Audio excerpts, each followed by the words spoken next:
السلام عليكم ورحمة الله وبركاته، واهلا بكم في قناة عيشي حياتك. النهاردة يا بنات جاية لكم بروتين جديد وقوي جدا ان شاء الله باذن الله. هيكون فيديو مشجع من الدرجة الاولى. انا اخر روتين معاكم كنت غسلت السجاد وغسلت الستاير، وقلت لكم هكمل معاكم في يوم تاني فرش الشقة والتلميع وكل الحاجات اللي المفروض نعملها علشان بقى ننظف تنظيف عميق ونفرش شقتنا. اول حاجه قلت اليوم النهارده هيكون في شغل جامد، فانا عايزه افطر، فما كانش ليا نفس، فجبت الاكل اللي هو الاكل الديناميت بقى او الحرش اللي بيقولوا عليه. بصراحه انا اكلته، مش عايزه اقول لكم على اللي حصل لي طول اليوم، بس في الاخر عالجت الموضوع خلال الفيديو، هقول لكم عالجته بايه. ده كده كان فطوري، وبعد كده دخلت على المطبخ. لازم يا بنات علشان ابدا شغل البيت لازم يكون دماغي رايقه من المطبخ، ويكون المطبخ كومبليت عندي تمام. طبعا زي ما انتم شايفين في الروتين الاخير انا كنت عامله كفته الرز، وقلت لكم ده غدا يومين. طالما انا هشتغل في البيت فلازم اعمل غدا اليومين عشان ما اقعدش كل يوم اطبخ. فانا عندي الاكل الحمد لله الغدا النهارده جاهز. كل اللي علينا ان انا دخلت على مواعين الفطار، ما شاء الله عملتها. طبعا ما فيش اي مواعين، المطبخ بيت برده نظيف، فما فيش غير المواعين دي بس. اول حاجه كده انا خلصت المطبخ بسلام. بعد كده بقى هنطلع بره على الشقه ونقول الدعاء بتاعنا: اللهم اني ابرأ من حولي وقوتي والجأ الى حولك وقوتك يا ذا القوه المتين. طبعا كلنا بنتعب في البيت وبنشتغل وبنواجه حاجات كتير، بس علشان لحظة حلوة وعلشان تعيشي في نظافة وتعيشي في جو نظيف تمام. ده طبعا اول حاجة بدأت فيها، دي اول اوضة عندي في الشقة، دي اوضة الاطفال اللي بره خالص يا بنات. طبعا زي ما انتم شايفين الفرش اللي ورا ده كان طلعته في الشمس ورجعته تاني. مسكت المراتب، اي بقعة فيها شلتها بشوية برسيل جل بسهولة جدا راحت. الدواليب من جوه روقتها على السريع، كان مثلا حاجة مش في مكانها، شماعة واقعة، كل ده روقته. يعني انا ببدأ من جوه لبره، ما ينفعش ان انا انضف من على الوش بس كده يا بنات تمام. دي كده اول حاجة بدأت بيها. هبدأ بعد كده يا بنات طبعا امسك الحيط، اي بقعة في الحيط حاجة مش نظيفة حاجة مدحمسة هنبدأ نعملها مع بعض تمام. يبقى احنا بنبدا من اول حاجه من جوه، وزعفت السقف طبعا تمام. طبعا دي المشتريات لسه ما رجعتهاش مكانها، كنت عملت لكم فيديو المشتريات في الاخر يا بنات، اتمنى انكم شفتوه وعجبكم. فالحاجات لسه ما رجعتهاش مكانها تمام. دلوقتي هبدا بقى بعد ما كنست الارضيه ونطفت خلاص، هبدا في تنظيف الحيط. بجيب معايا خلطه سهله جدا، خل على شوية منظف مواعين، ولا أكثر ولا أقل. طب لو في حد عنده لهلوبة يستخدم اللهلوبة بس من غير أي إضافات تمام يا بنات. طيب ما عندكيش لهلوبة زي ما بقولك، شوية خل على شوية منظف مواعين. الخل علشان ثبات الألوان على الحيط لو ما يطلعش اللون. شايفين ده كله، ده حماسة الأولاد، كلنا عندنا أولاد وعارفين. هنبدأ ننظفها معاك وعملي دلوقتي يا بنات. رشرشه كده بسيطه جدا عليها، وسبونشه في ايديكي، وفوطه نظيفه للتنشيف تمام. هتشوفوا دلوقتي معايا كده اهي كل حاجه بتطلع بسهوله. لما تنضفي يا بنات لازم يبقى الحيط نظيف والسقف مزعفاه وعامله الدواليب من جوه، ده طبعا عشان انت بتنضفي تنظيف عميق تمام. ولكن ترويق كل يوم، مش كل يوم هقعد اعمل كده طبعا يعني، بس اول باول لازم على الاقل كل شهر يكون دايره كده على الحيط منضفاه عشان الحيط بتاعك ما يبصش. شايفين يا بنات ما شاء الله لا قوه الا بالله، ما عملتش ولا سحر ولا شعوذه ولا خلطات ولا اي حاجه.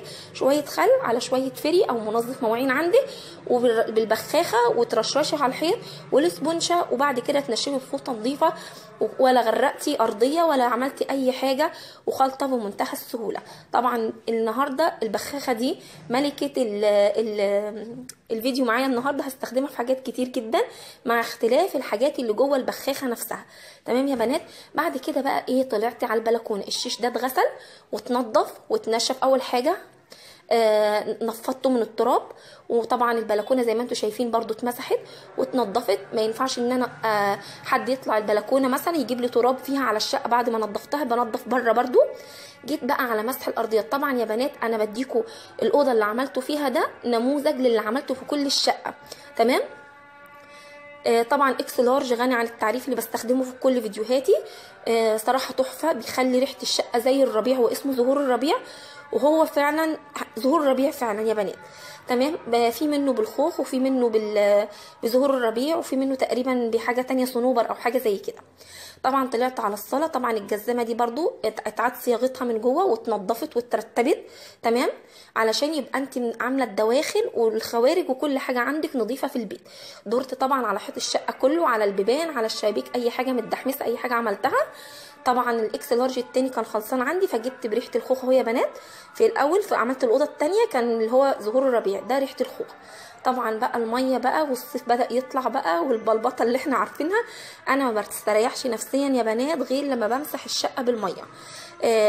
في ناس تقول مثلا انت ازاي بتمسحي الشقه بالميه، ده صعبه. انا شقتي صغيره جدا، شقتي يا بنات 85 متر، الشقه صغيره.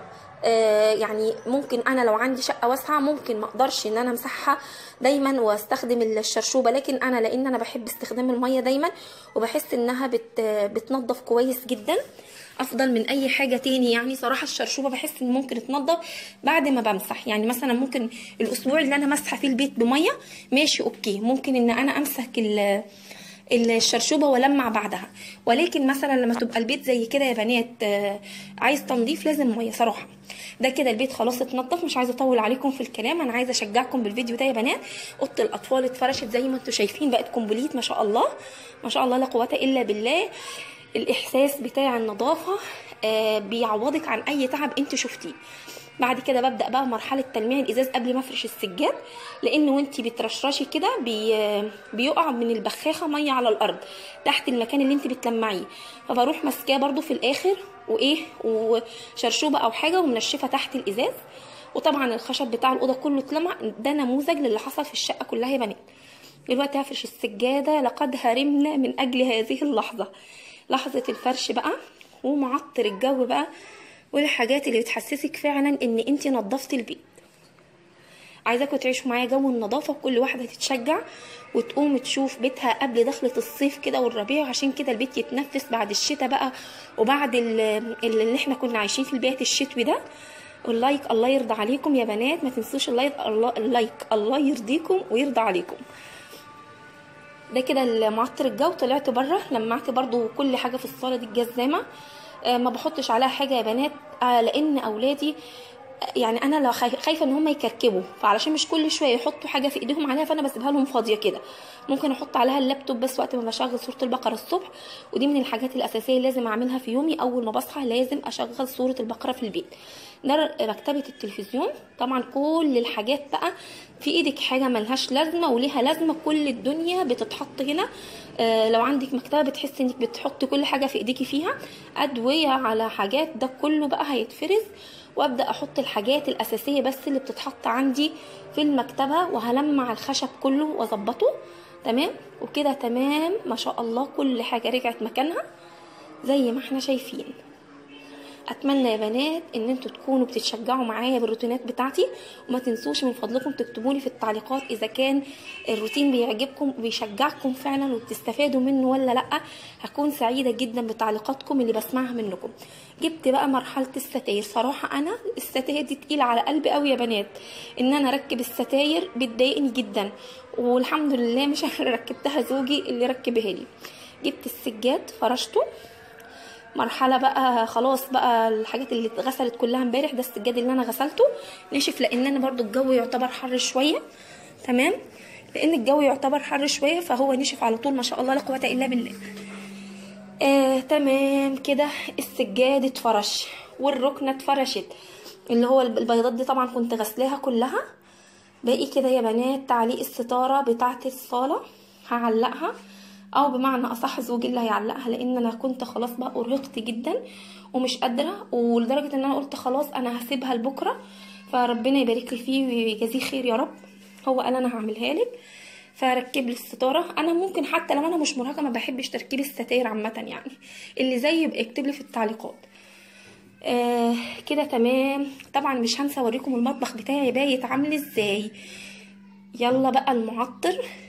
طبعا الستاير مغسوله والسجاد مغسول والركنه مغسوله، كل ده لازم اعطره تعطير ذاتي. يعني انا همشي دلوقتي على الستاير من فوق كلها كده يا بنات اعطرها، ريحه المعطر بتمسك فيها بتفضل متعطره فتره جامده. لانها لسه مغسوله، فعايزه اعطرها كده عشان تبقى ريحه الشقه نفسها متعطره.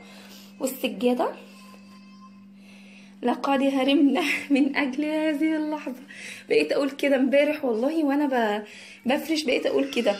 ودي برضو السجاده، دي برضو الستاره برضو اتغسلت بتاعه الطرقه، بعطرها تمام. وعايزه اوريكم بقى اسم المعطر عشان بنات بيقعدوا يسالوني.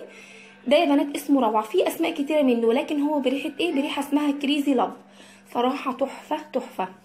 بستخدم كاسيليا وبستخدم كريزي لاف تمام. ندخل بقى على الطرقه. طبعا الغساله هنا لسه خاف، لسه ما وصلتش الغساله اوتوماتيك، لما اوصلها صدقوني هعمل لكم ريفيو يا بنات. ده كده مطبخي الحمد لله رايق، مع انه مش يومه النهارده، بس برضو لان انا سايباه رايق، وكان عندي غدا من امبارح فالدنيا متظبطه فيه شويه. تعالوا بقى يا بنات علشان اوريكم كده. الاوضه خلاص نامت رايقه بعد لما اكلت الاكل بتاع الصبح. جيت اخر اليوم كنت تعبانه جدا. نصيحه لما تبقي في الحاله دي هاتي رايب. رايب يا بنات، حاسه ان هو هدى الدنيا عندي قوي، وارتحت جدا وعرفت انام. ما كنتش عارفه انام ابدا من الاكل اللي تعب لي القولون. ما تنسوش اللايك. اترككم في رعاية